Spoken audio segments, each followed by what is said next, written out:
I'm LeGrand Elliott. I'm Cindy Ayers Elliott. And we have a brand new show called Ag and Culture. We'll be discussing all things agriculture. But more specifically, how it affects farmers and ranchers of color with national and local guests. And of course, we're talking culture, food, wine, health, politics, education, and so much more. Join us for informative and fun conversation with guests from all over the country. It's a fresh new show, Ag and Culture, every Tuesday morning at 9 a.m. Central, 10 a.m. on the East, and 7 a.m. on the West. Watch us on our YouTube channel, MS Footprint Farms. And on WeBelieve.global.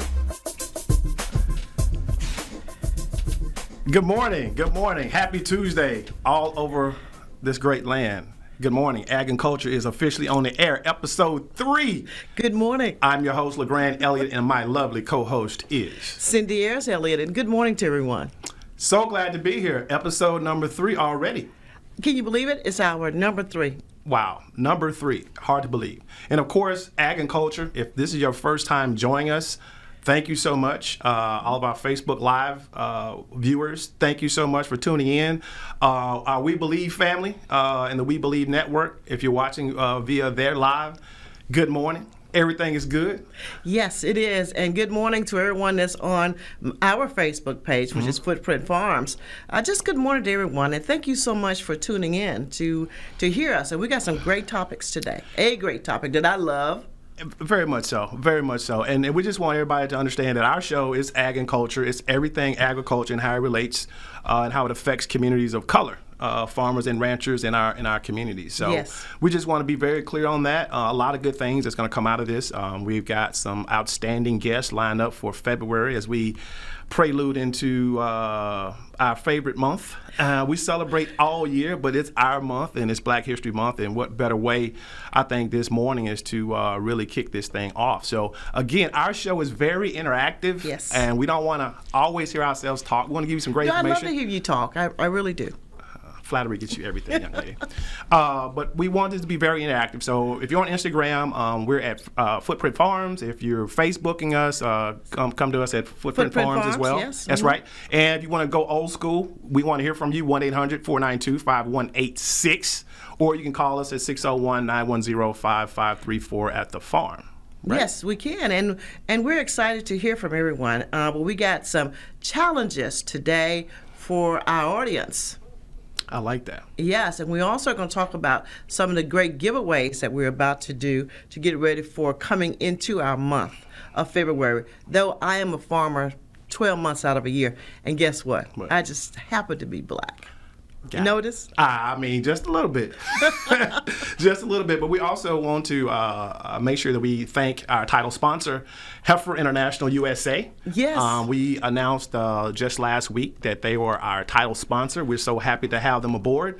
And if you don't know anything about Heifer, I challenge you to reach out and go to heifer.org. For over 75 years, Heifer International USA have partnered with communities of color and of all races to support local farmers, not only to build, but to sustain and also make a good living in doing it. So thank you so much for Heifer International, and look forward to positive and beautiful things to come. So thanks to our title sponsor. Absolutely, great partnership. And we know Heifer from international, but it's a big part of USA, and this is the part that we're working with the United States of America. Absolutely. So today's show, as I say, we're going to prelude into Black History Month, and I think this would be a great jump-off point where we will discuss today about 1890s land-grant colleges and universities. And a lot of times we'll hear the word 1890s being thrown around. I got a T-shirt that says 1890. Absolutely. So what we wanted to do is just kind of dive in that for some of us who may not know about 1890s, how it came about, what is a land-grant college. We'll talk about the Morrill Act, both volumes, 1 and 2. 1 and 2. Obviously, there was the one of 1862. And then there was the one that we all know as known as 1890s, which pretty much gave birth to HBCUs as we know it today. Absolutely. And that's the part that we really want to know. This is the part when we talk about how important it is to know who you are. Right. And what better way than to look at and to go and take note. of who we are as it relates to how our education really started and throughout this country, even after slavery, even before. Absolutely. What was going on. And we want to talk about that, but we want you to really get informed, but also to go out and look for yourselves. Regardless of what anyone tells you, the best way of your knowledge is to go and verify. So go and look and to learn more about our history. Absolutely, and that's kind of what we want to get into, is just the history of 1890s. And obviously back then we were going through the Emancipation Proclamation. We were, and that's going to be a topic all by itself. Right, and of course during the times being led by President Abraham Lincoln. So just getting a little bit more granular in it, and let's kind of briefly talk about the first act, the Morrill Act, which was 1862. And just to give you some background, and if Cedric, if you could bring up this picture for me in the control room, if you could. You recognize this guy? He looks very familiar. That is, well, at the time, it's Congressman Justin Smith Morrill. He was a Republican from Vermont that introduced, and that's why it's called the Morrill Act. Yes. Both 1862 and 1890. He was an abolitionist. He was considered one of the founders of the Republican Party, believe it or not. Just fascinating information. I didn't know a whole lot about him, but actually going back and looking, that he did play a real pivotal part in getting us to where 1890s are today. Well, and again, when you look at what was going on, with the North and the South during that time, a lot of the abolitionaries or the ones were not from the South, more Right. of the southern pieces. So they were from the East Coast and the D.C. area. In this case, Right. we're dealing with Vermont. Vermont. Shouts out to Brother Bernie Stannis. What's up, Bernie? But seriously though, in 1862, obviously Congress passed to where federal lands were given, and that each state would basically at least receive that land and be able to put one university there that solely was looking at agriculture and mechanical engineering for all practical purposes, for the one in 1862. Well, when you look at 1862, of course, you look at what was happening in America. It was all about building, and the land was a big part because we had to still then and now feed ourselves. So they were looking at to put things in place to continue the new way of how we can better take care of the land, what we can do. And it was all about nature. It was all about taking care of the earth, even during that time. He's had some profound things. One of them was he wanted to have access to all under this 1862 one. And he said something that was really interesting. He said, especially the sons of toil. And the sons of toil. Yes. And he was very specific. And what he was trying to do, even during that first act, was to actually bring opportunity to the indigenous people and black people of America. And for, just that patch of sons of toil, that was almost a dog whistle in 1862 of saying this is for indigenous and black folks as well. But obviously during that time and that era, to get this legislation passed, he couldn't say this is going to benefit black people as well. So he cleverly put in here the sons of toil, which I thought was just so fascinating that he would say that. And of course, the 1862 when it was actually passed. However, it wasn't until 1890 that second act came about to actually allow the formation of what we know now as historically black colleges and universities, specifically the ones that started with agriculture and mechanical. But it was just the fact of it took 18 years later that we actually got an invite or a seat at the table in order for us to do and expound on those same things from 1862. Well, granted, it's so typical then as it is now, and what the wording goes in and the intent, but yet still what they choose to do and how they frame the policies that go with the legislation that was passed. Sure. A lot of times you hear the legislation is passed this way, but when it gets to the back room and the policies are then put in place, the good old and what's smoke-filled back room, then this is what happens. And they made sure they stayed within what the legislator put in place to a point, because they were established, and they was established all over the United States. All right, and it was just the fact of, once again, when this is for us, it's not for us, if that makes sense. It makes sense to me. But, I mean, thank God for 18 years later, and we have that. Well, he still had that intent, and he was still pushing, again, because of what he had lived through. Hold that thought. Great conversation, more ag and culture. We'll return after this commercial. Footprint Farms is a beautiful 68-acre vegetable and cattle farm located in Jackson, Mississippi, and is Mississippi's largest urban farm. The mission of Footprint Farms is to provide the community access to healthy food choices, introduce our youth to agriculture, and provide training and technical assistance to small farmers and ranchers. The farm is open to the public every Friday from 2:30 to 5:30 p.m. to purchase fresh produce or visit us at the Mississippi Farmers Market located near the fairgrounds in February. We accept all forms of payment, including EBT and SNAP benefits. Looking for a beautiful venue for your next wedding, family reunion, or dinner? Footprint Farms offers a 3,000 square foot facility on 5 beautiful acres, perfect for your next event. For more information, visit our website at footprintfarms.com, Facebook and Instagram at Footprint Farms, or call us at 601-910-5534. Footprint Farms, farm fresh, city sweet. Hey, welcome back to the B Block of Ag and Culture. I'm LeGrand Elliott. And I'm Cindy Ayers Elliott. And this show is proudly sponsored by Heifer International. For over 75 years, Heifer International USA has partnered with communities and other organizations to support local farmers to build and grow sustainable businesses so they can earn a livable wage. Livable, which is a key part of Yes. that. Yes. And we're talking about livable now. Yes. And livable wages and how important education is, because we're talking about one of my favorite subjects, with is historical black colleges and universities. Absolutely, absolutely. And we want to hear from you guys. 1-800-492-5186. If you want to get on social media and interact with us, feel free to do that. Instagram, Footprint Farms, Facebook, Footprint Farms as well. We want to hear. I mean, we've got 19 illustrious agriculture mechanical schools around this great country. We do. And the great part about this and talking about this, and I want to just I get excited about this because we're going to be talking about the very first institution that was instituted under 1890's. Do you know where that was?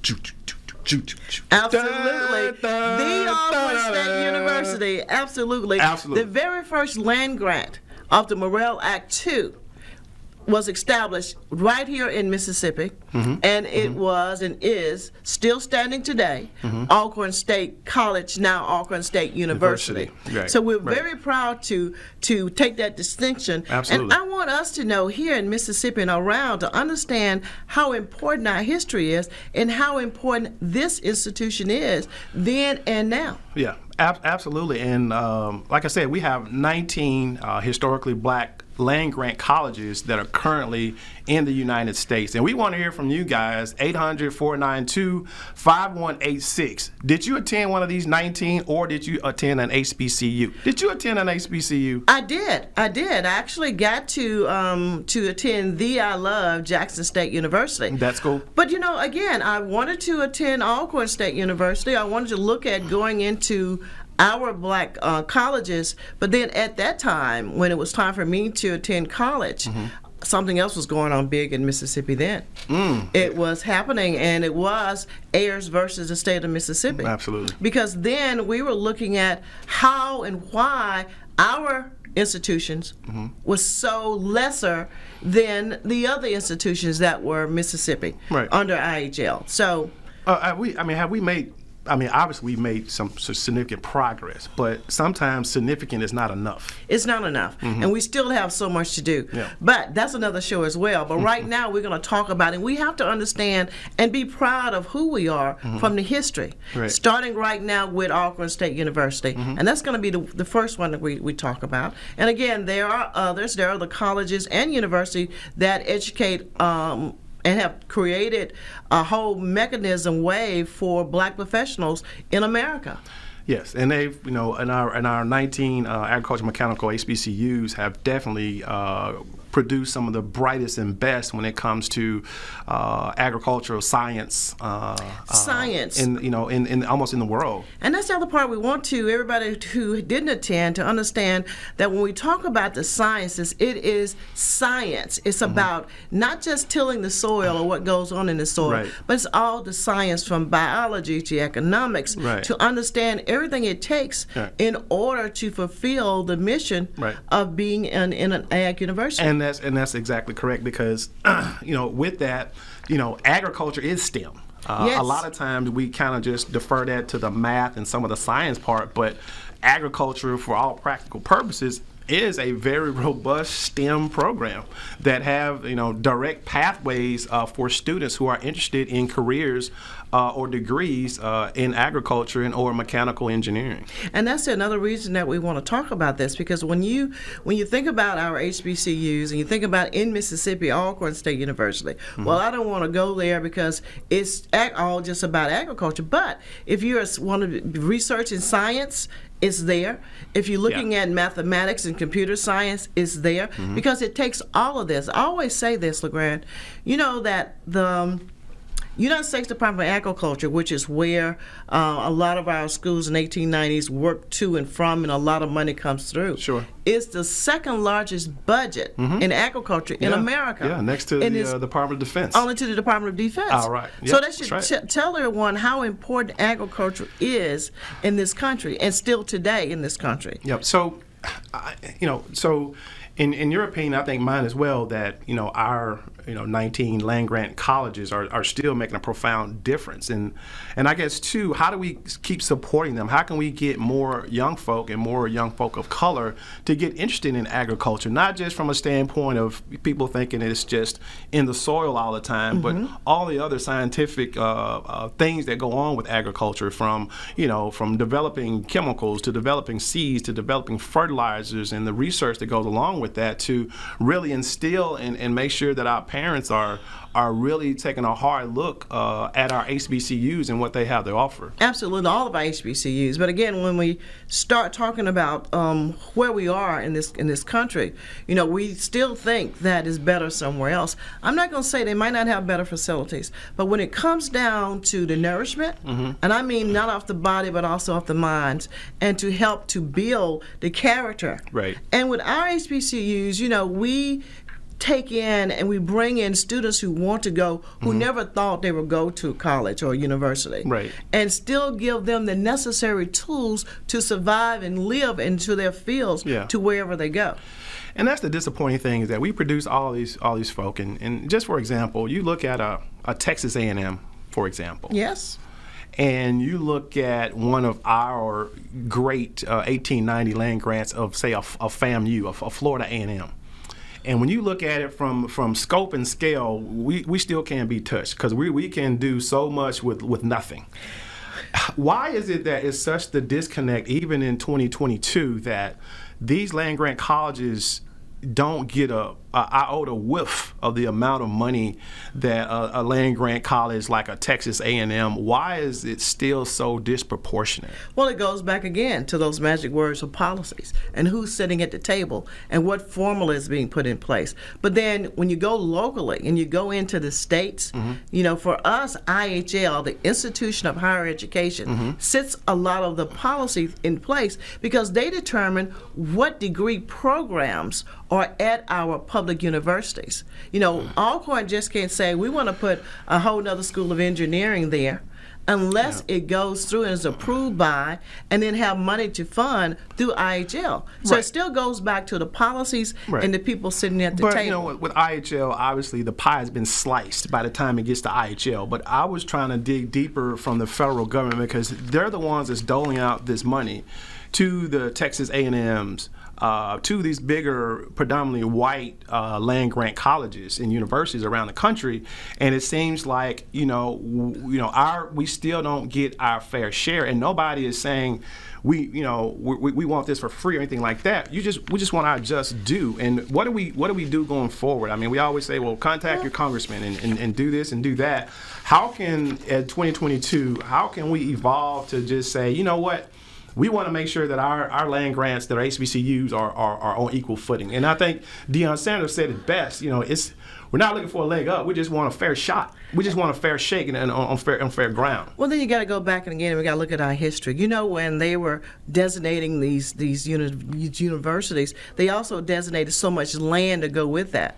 Now, to look at our universities, we did not get the prime land or the same type of land, or even the resources to go with that, to go into it. We got to absolutely. Hey, I appreciate you seeing that big old red thing. We got a red thing here. That's what that's for. Dr. Ayers, hold that thought right there. We're talking 1890s land grants colleges today on Ag and Culture. We want you to join the conversation. We'll be right back after our sponsors. Footprint Farms is a beautiful 68-acre vegetable and cattle farm located in Jackson, Mississippi, and is Mississippi's largest urban farm. The mission of Footprint Farms is to provide the community access to healthy food choices, introduce our youth to agriculture, and provide training and technical assistance to small farmers and ranchers. The farm is open to the public every Friday from 2:30 to 5:30 p.m. to purchase fresh produce or visit us at the Mississippi Farmers Market located near the fairgrounds in February. We accept all forms of payment, including EBT and SNAP benefits. Looking for a beautiful venue for your next wedding, family reunion, or dinner? Footprint Farms offers a 3,000 square foot facility on 5 beautiful acres, perfect for your next event. For more information, visit our website at footprintfarms.com, Facebook and Instagram at Footprint Farms, or call us at 601-910-5534. Footprint Farms, farm fresh, city sweet.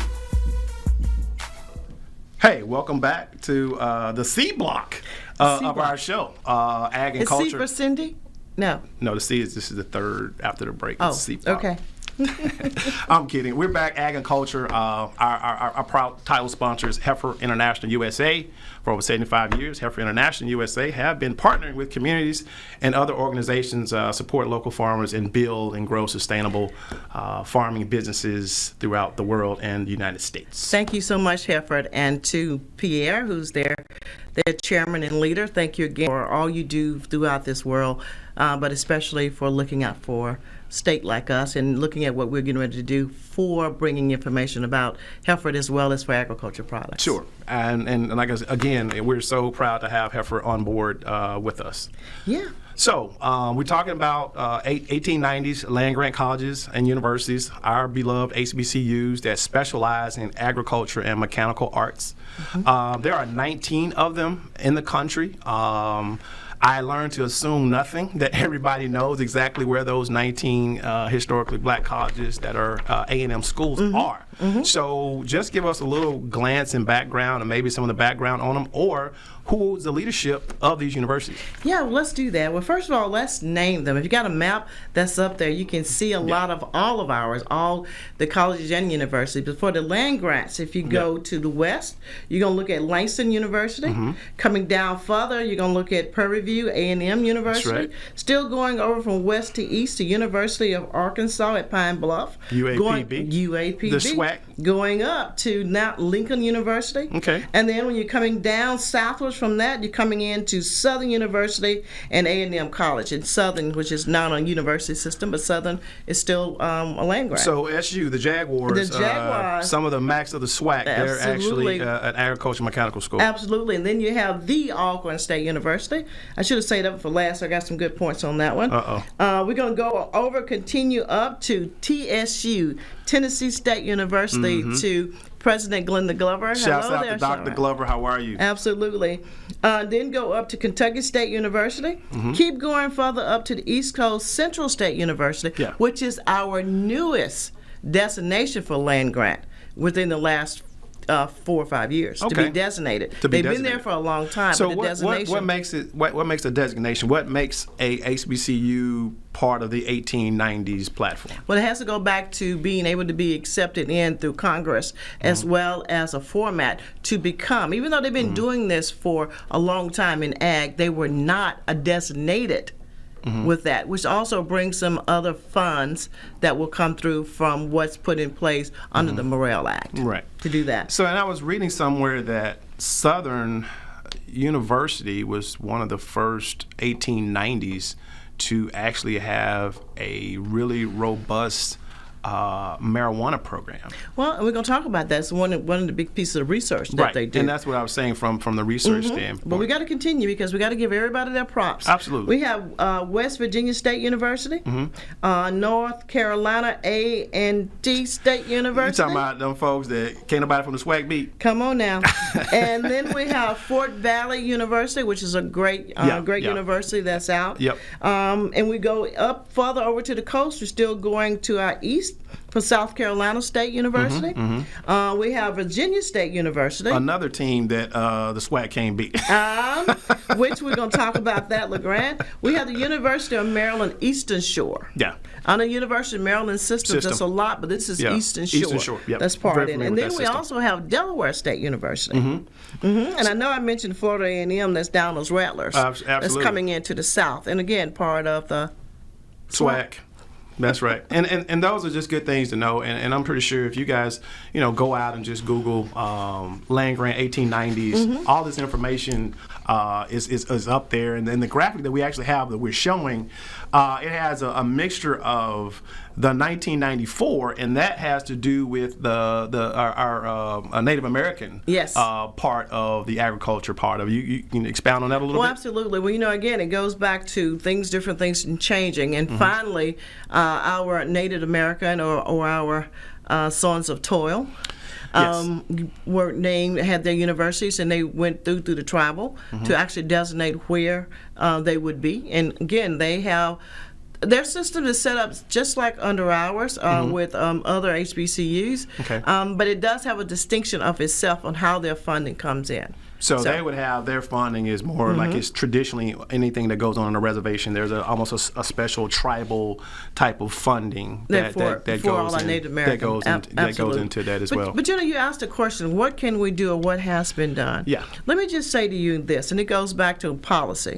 The chairman of the House Education and Labor Committee now is our own Congressman Bobby Scott, who now chairs that. And see, the difference is now there's another seat at the table. Right. And the seat that they're sitting in is actually headed by one who also attended HBCU. Right. So it gives us more room at the table. Right. But in September 2021, all of our 1890s presidents, they come together, but they came together in D.C. And they actually went and they actually put some other things in place of asking for other things that should be put in place for our HBCUs. Right. The part of that that's so important that all of our presidents came in together. And if you go online, you can also pull up where they actually signed this letter, and it was talking about the things and representing the 19 HBCUs and the designation as land-grant institutions. Right. Some other programs and other monies that should come and will be coming to our 1890s. Right. So that's kind of my next point is that we have the Honorable Bobby Scott heading this up. Yes. We right now we have a somewhat of a razor-thin margin in the House and the U.S. Senate. Razor is the right word for that. And we have a Democratic sitting president. So my question to you is this: if not now, then when? If not now, then when? If we are controlling this to a degree, and we're calling the shots now, and we may be in a small space in time with who knows what this next election cycle will bring us. If not now, then when, if we have all these tools at our disposal, that our 19 historically black universities get their just due, or even more. I don't even like the word adequate. To me, when you say adequate funding, that means bare minimum. I mean real tangible funding, so that if people want to get on the HBCU bandwagon now, which I'm glad that they are, don't get it twisted. I'm glad that we have brought through, not in education the way I would want it to be shined on, but it's through sports, and that's okay, that now that we are really, people are taking notice. So my point and what I'm saying is, and I go back to if not now, then when, that we need to get out of saying adequate and get into saying sustainable funding for our HBCUs. Well, absolutely, and now is the time, and it's happening. A lot of legislation is being put in place for a lot of things to start moving in different directions. Also from the Ag Committee, looking at who makes up and who sits on the Ag Committee and those policies. I go back. Policies are so important. Yes. That's one of the reasons that we work very closely with the Small Farmers and Ranchers Policy Center that's housed at Alcorn State University. And that's great. That was kind of where I was going to ready to lead you into. That is, can you just talk about that policy center and its 1890s as it relates to why it's there? Absolutely. And well, first of all, let me back up. What is it and what does it do first? Well, what is it? Well, first let me say what it is. It was actually, again, because of great congressmen like John Lewis and so many others for the last 20 years have been trying to get some legislation in. And one of the things they finally got in was with the Farm Bill and actually creating. See, when you think about policy centers, every other type of universities have their own policy center. Gotcha. Or there's things in place for that, but it was not one for HBCUs. Okay. This way, we're housed at Alcorn State University, but we represent all of the 1890s, all 19, plus some other nonprofits, Sure. and being able to help put policies together. So we're utilizing our universities, our brain power. We have a lot there Sure. with our students and our faculties to actually look at existing policies that's in the Farm Bill and Ag, Right. and actually proposing changes, and changes with funding, Right. as well as changing with the type of policies that will put more opportunities And more funding. opportunities and Yes. funding to black universities and to black farmers and new farmers that's coming in. So this policy center is very important for other big CBOs, like the Federation of Southern Farmers. When you said Mississippi- CBO, what's a CBO? Community. These are community centers. These are community organizations. Okay. These are nonprofits, 501c3s. Sure. And the federations have been around for over 60 years. It's been a big anchor in black farmers and the black belt and everything else that's there. So with this policy center, and it's not just for Alcorn. This is just so happen to be housed at Alcorn State University. Well, It's for research and policy all over the country. All right? over the country, absolutely. It's for all over the country. Did I mention Tuskegee University? I think I didn't. We can't. I mean, you didn't, and I was waiting on that. And I was going to kind of let you make it, and then I was going to bust you out towards the end of the show. No, absolutely that you not. Didn't, you left out one of the staples when I think of agriculture, HBCUs. Tuskegee is always the one that comes to mind. Well, Tuskegee University, which is a great university, and Dr. Walter Hill, hello, Dr. Hill, that runs the ag area there, which is such a staple and a scholar of history.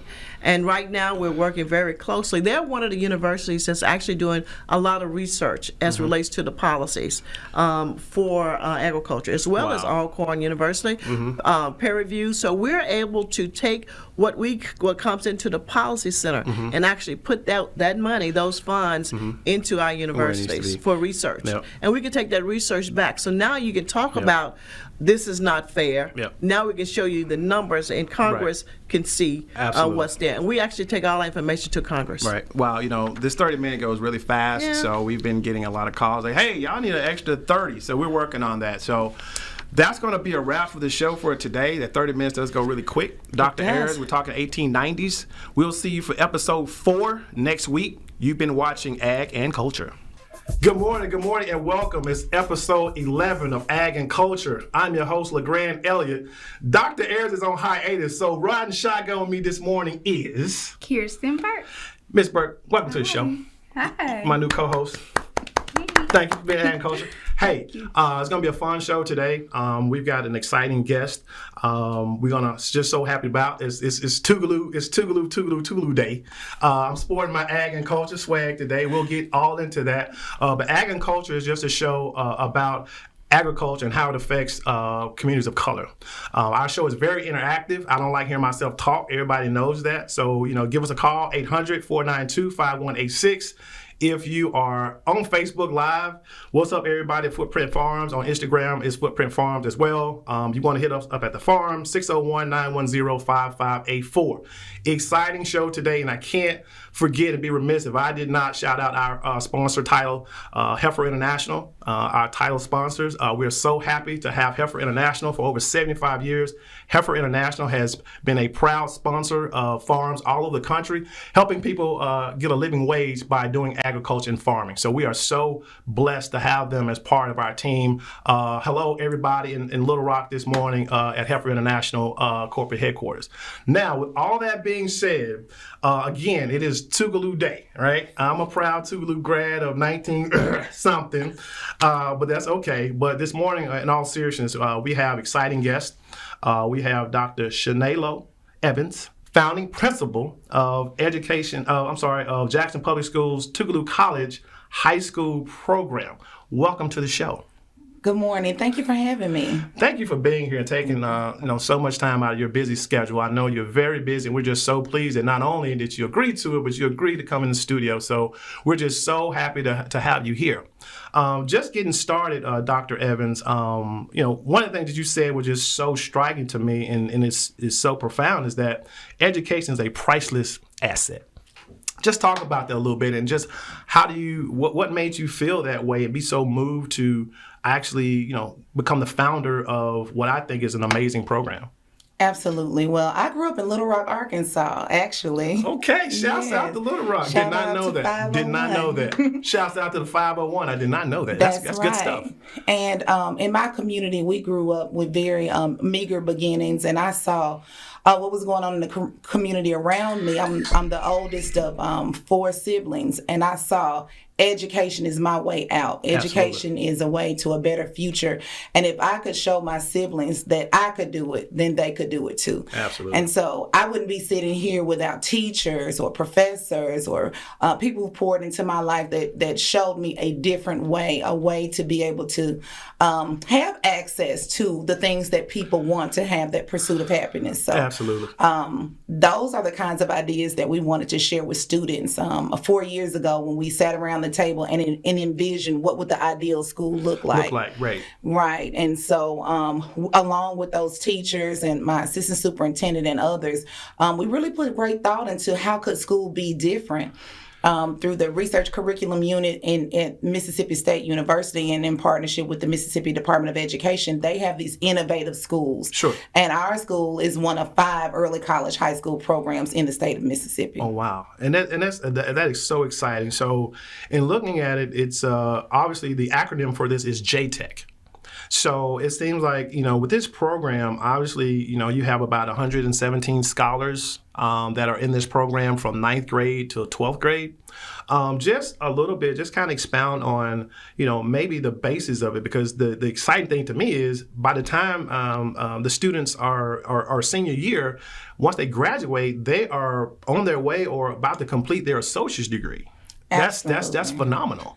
Yeah, so the early college high school programs are aimed to recruit students who are typically underrepresented in college. Mm-hmm. That would be minority students with lower socioeconomic backgrounds, students who will be the first generation college graduate. Mm-hmm. And so we start those students in college coursework in the 9th grade.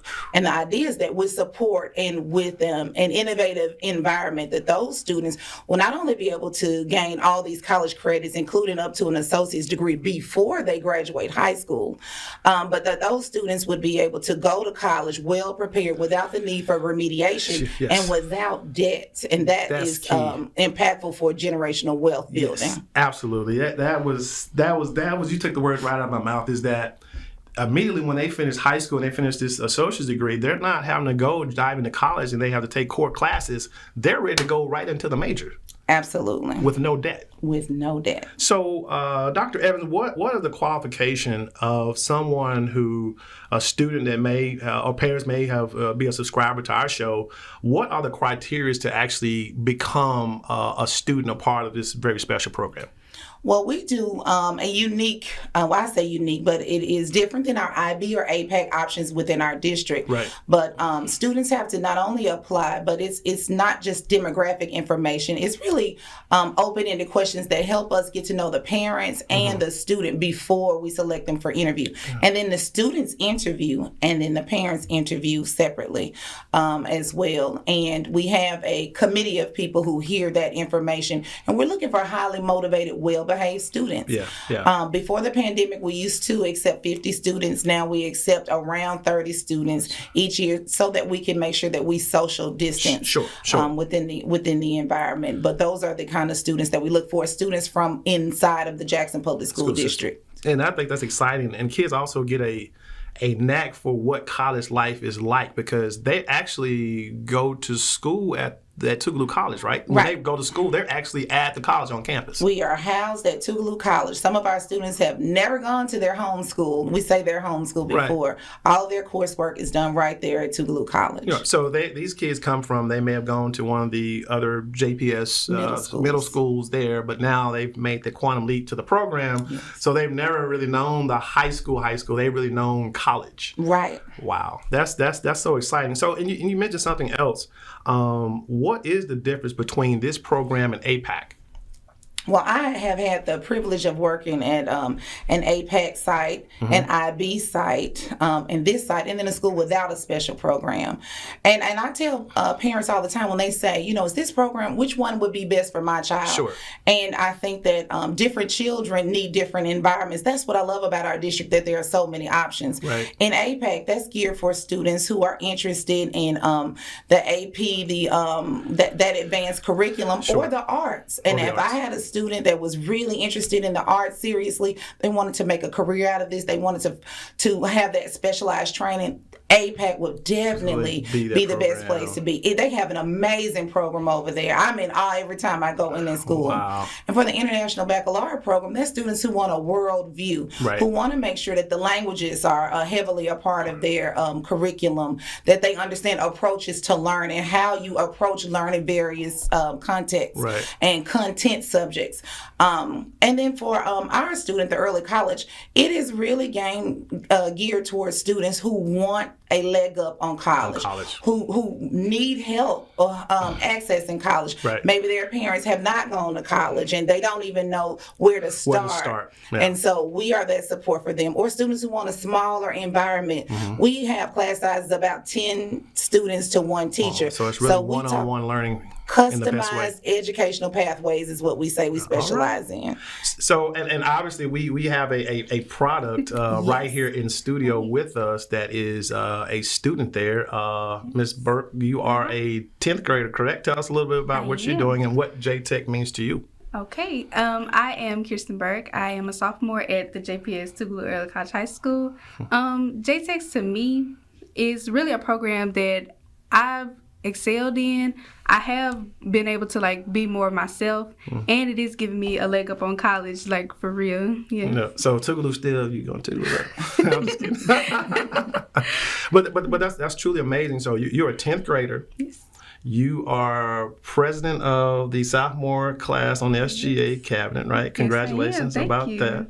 And you are just a super scholar. So how's that feel? I mean, you're 15 years old, right? Yes, and by the time you complete college, you may be 19 or 20. Yeah. When most people are just starting to get into that's just so amazing.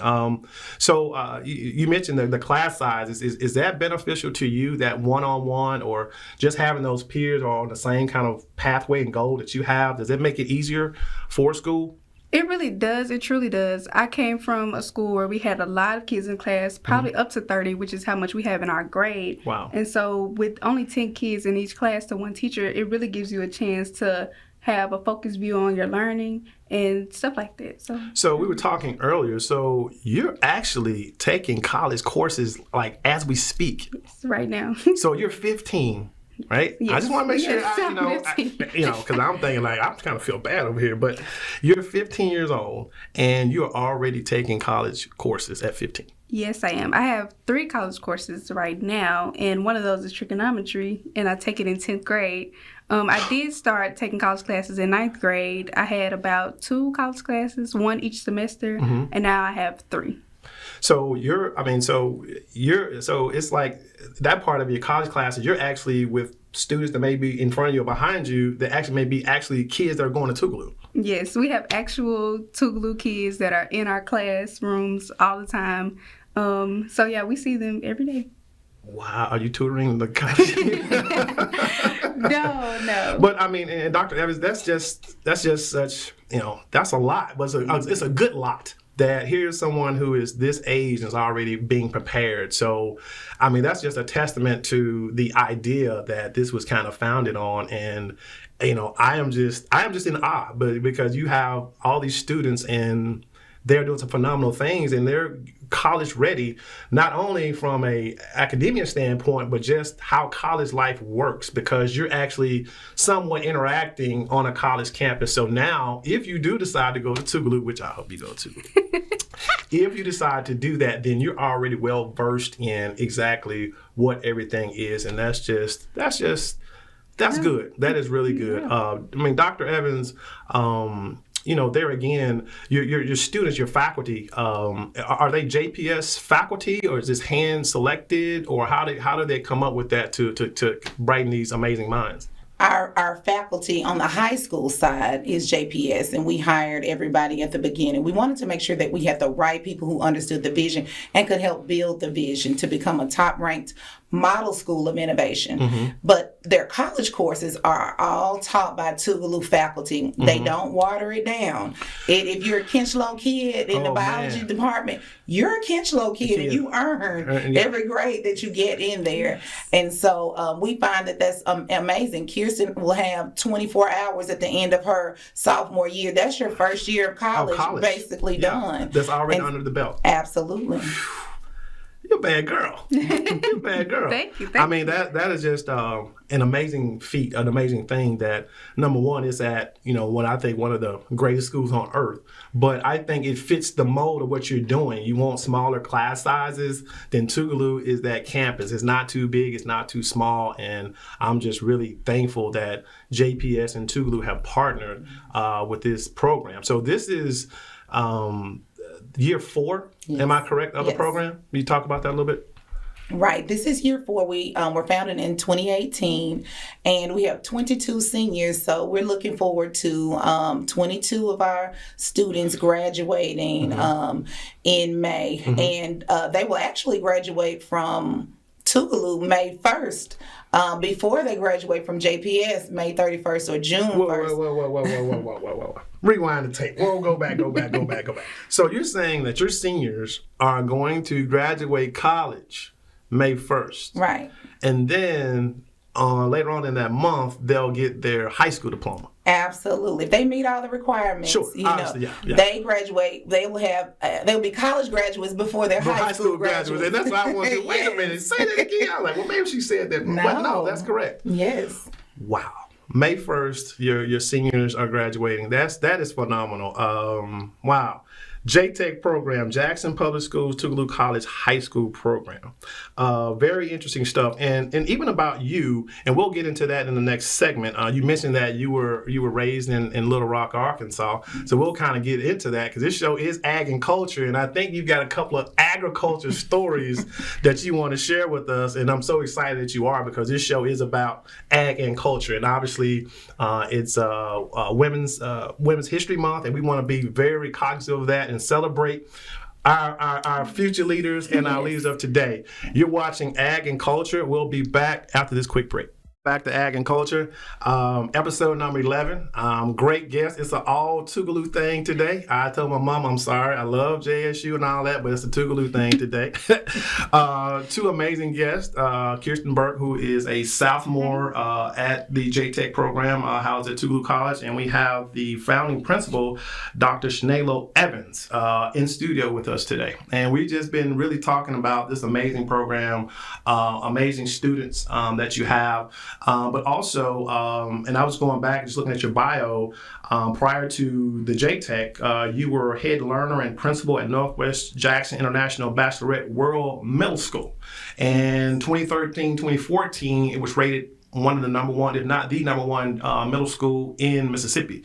Can you elaborate on that a little bit? Right. For 2 years, we were number one. My last 2 years as principal, we were number one ranked in the state of Mississippi. That means our students perform well on the state assessments. They outperformed every other school in Mississippi. We were also a NAEP school, so we got a national rank. And I'm sorry, NAEP means?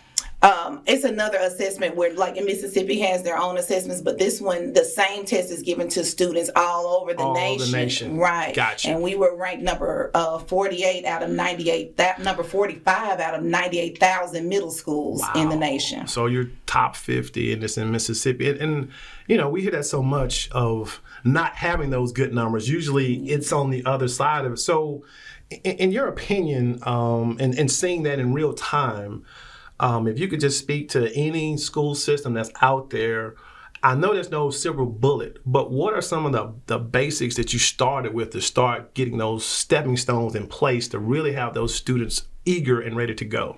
I think it's about a team. It's not just me. I'm just one person. I call myself the guardian of the vision. Okay. And so once we cast our vision, it's my job to protect that and to hold us all accountable for achieving it and be held accountable for achieving it. Yes. But I believe it's experiences like this where you get students outside of the classroom. We believe students should see, experience, and do what is learned. Absolutely. That education is a part of the community's responsibility. They should come in and help educate us.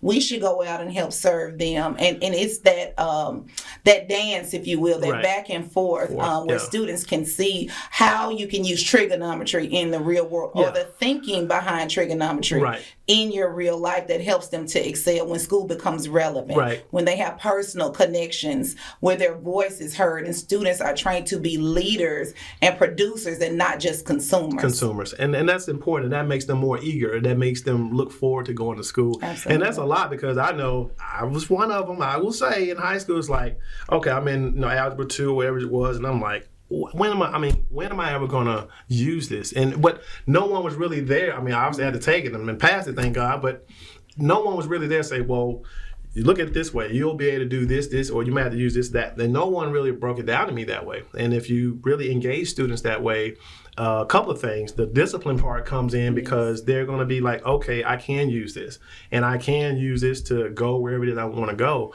and be who it is I want to be, regardless if it's algebra or history or whatever that is. But it's the student engagement. And how did you also get the parents to buy into that?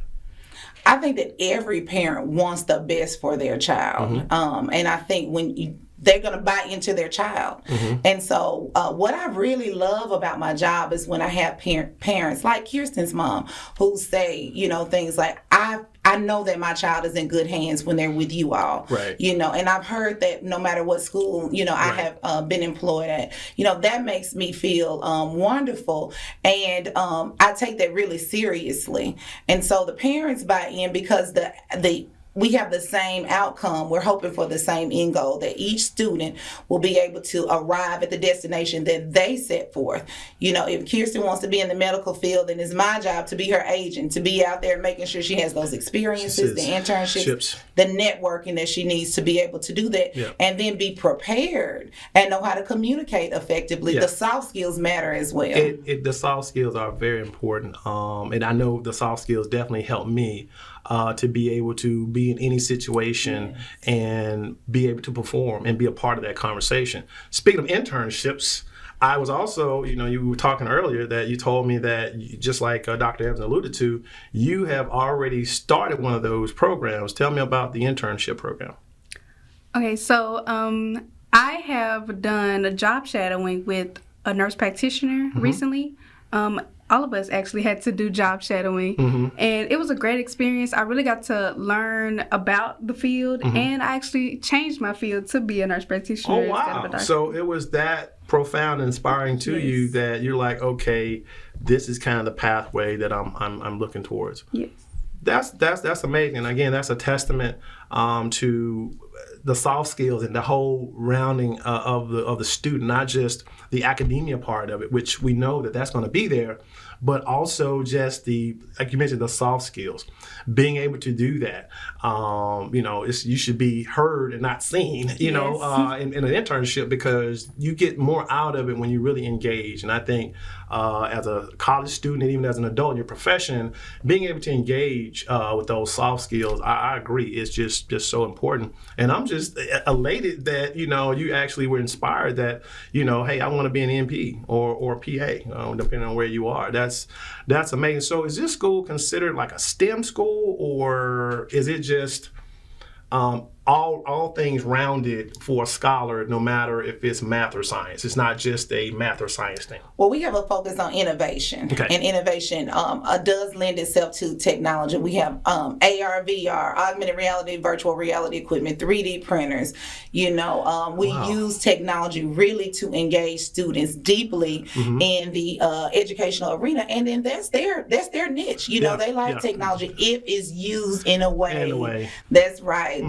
That they deem appropriate, and so we try to. Right. Education seems to be a business, if you will, where we tell the consumer this is what you should want, unlike other businesses where the business listens to the consumer's desire. So we try to reverse that. Right. We want to listen to the students and get their input about how we can refine what we do. Good. Hey, this portion of the show is being brought to you by Heifer International. For over 75 years, Heifer International has been key and instrumental to helping farmers all over the world, including the United States, for farmers to have a sustainable living. Just wanted to get that in there because we love Heifer so much. We appreciate them, and that's the thing about it. The technology part, and obviously, kids are really tech savvy now. But when you really put that savviness to the right uses, and you're getting the experience of 3D printers and all those things that some people may go into the computer science part of it because they're intrigued by robotics. So that's the stuff that ag and culture, we want to definitely provide that pathway to allow those foundations to be built, and anything we can do to encourage that, we definitely want to do that always. So just kudos to the program. It's just still a phenomenal thing that you have going. So let's talk about the pandemic, and obviously that paradigm shifted everything that we know. Even now, I don't think things will ever go back to the way it was. I was just the other day like, I just run by the store at 8:30 and the store was closed.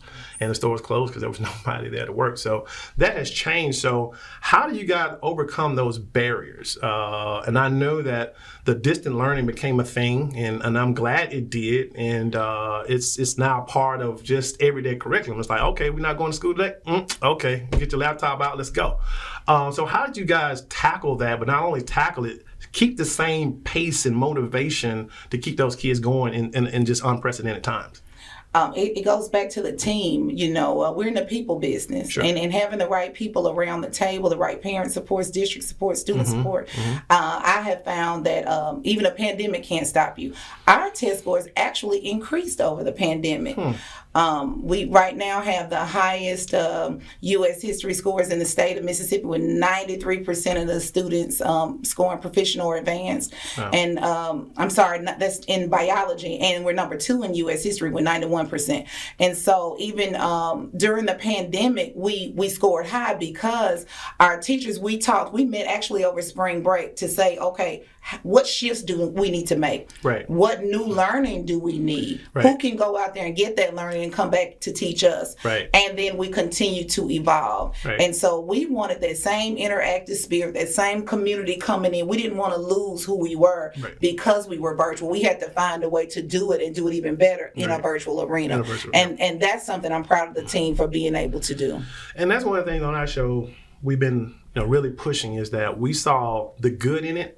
As far as kids still being able to perform at a high level. So for you as a student, being at home every day, having to have that discipline that you are at home and you do kind of have that freedom, but as a student, how did you have to reorganize your life and your time management? It was very challenging for me last year when we were virtual. I really have to learn time management, and like you said, discipline. I really have to discipline myself to be like, okay, I have to get up, I have to go to my virtual class, and I have to do my work outside, like at my house. Sure. So it was challenging, but I actually learned better, more like I learned more. Yeah. When it came to virtual learning. And I know that as a student, sometimes you feed off of other students. The synergy feeds off of other students. So, not being able to have that synergy. You can see people virtually, and I'm sure, with, FaceTime and all this stuff, you still had interaction with your peers, but it seems like it took away some of the synergy, but it seems like you guys had to, grow up really quick and really understand what time management and discipline really means. It's kind of easy when you go to class and you're actually physically there. Well, I kind of know the task at hand, but when it's on you, you got this syllabus. Now what? Now what do I do? So, and it's interesting from a student perspective, and also how the mental part of it. Not being able to socialize or missing out on some of the things that we've always enjoyed in school, whether that's homecoming or whether that's the prom or whatever that was. Just being able to overcome that and see the bigger picture. So, hopefully we're getting this pandemic away. Well, we're hopeful that it's slowly going away. But the other thing was the connectivity. Yes.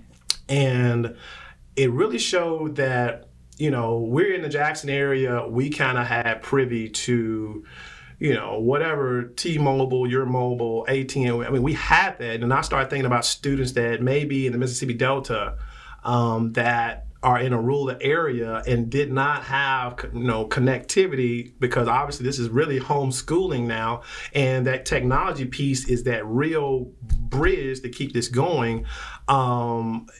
Did you have any of those challenges? Even though most of the kids are obviously here in the city, did you have any challenges when it came to the connectivity, and you guys maybe had to do a reapproach, or how did you guys kind of tackle that? Well, the pandemic helped me to see that you didn't have to travel to the Delta to see those disparities. Mm-hmm. There were lots of families right here in Jackson that didn't have internet at home, mm-hmm. or they didn't have high-speed internet to be able to handle everybody in their neighborhood on the Wi-Fi at the same time. That's right.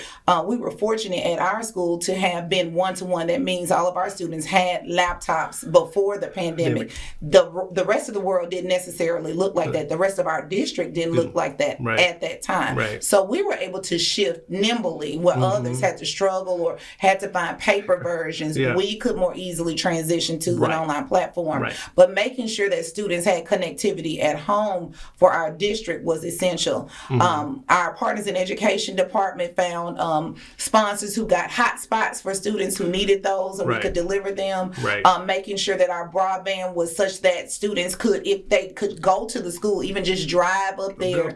And to be able to log in to be able to connect if their Wi-Fi was down at home. Yeah. But just finding some partnering with churches to open up their doors so that students, when we were virtual and parents had to work, daycares were closed, that they could help to make sure that students were cared for, provided for, but were still able to learn. Right. Those kinds of connections really spoke to the culture that we have in Jackson and in Mississippi, and that I truly love. Yeah, and that's that's kind of what I was getting to, is that we saw that obviously there was a food disparity, but we also saw that there was a true digital divide. And you're right, you didn't have to look at the Mississippi Delta. You could look right here in the city and in the surrounding areas around the city where connectivity was an issue. And you kind of factor in parents couldn't work. That means that parents weren't making a wage, and you had all these different things going on. So there was pressure from all different angles that we really never seen all at one time. Collectively, we've never seen all that at one time. So it's amazing. Hopefully that's a blueprint going forward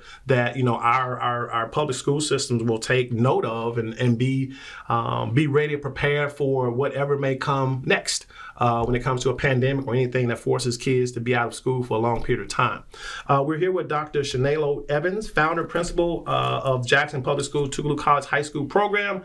You are watching Ag and Culture with my co-host riding shotgun, Kirsten Burke. I'm LeGrand Elliott. I'm Cindy Ayers Elliott. And we have a brand new show called Ag and Culture. We'll be discussing all things agriculture, but more specifically how it affects farmers and ranchers of color with national and local guests. And of course, we're talking culture, food, wine, health, politics, education, and so much more. Join us for informative and fun conversation with guests from all over the country. It's a fresh new show, Ag and Culture, every Tuesday morning at 9 a.m. Central, 10 a.m. on the East, and 7 a.m. on the West. Watch us on our YouTube channel, MS Footprint Farms, and on WeBelieve.global.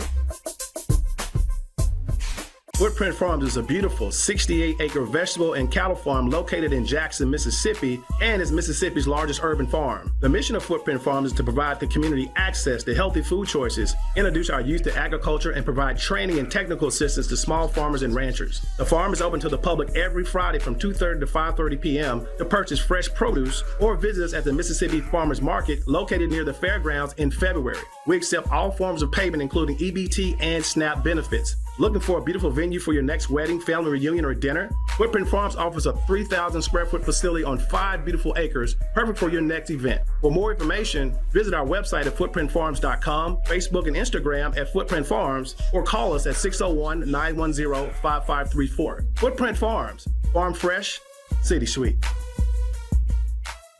Heifer USA is a nonprofit that supports small-scale, sustainable livestock businesses, and we are currently seeking individuals interested in pastured pork production in the state of Mississippi. Applicants should have access to at least 35 acres of land and be willing to participate in in-depth training, both online and in person at Heifer Ranch in Perryville, Arkansas. To learn about our operation, check out the Pastured Pigs playlist on the Heifer USA YouTube channel, or contact Farmer Engagement Specialist Ruth Canada at 501-391-5511.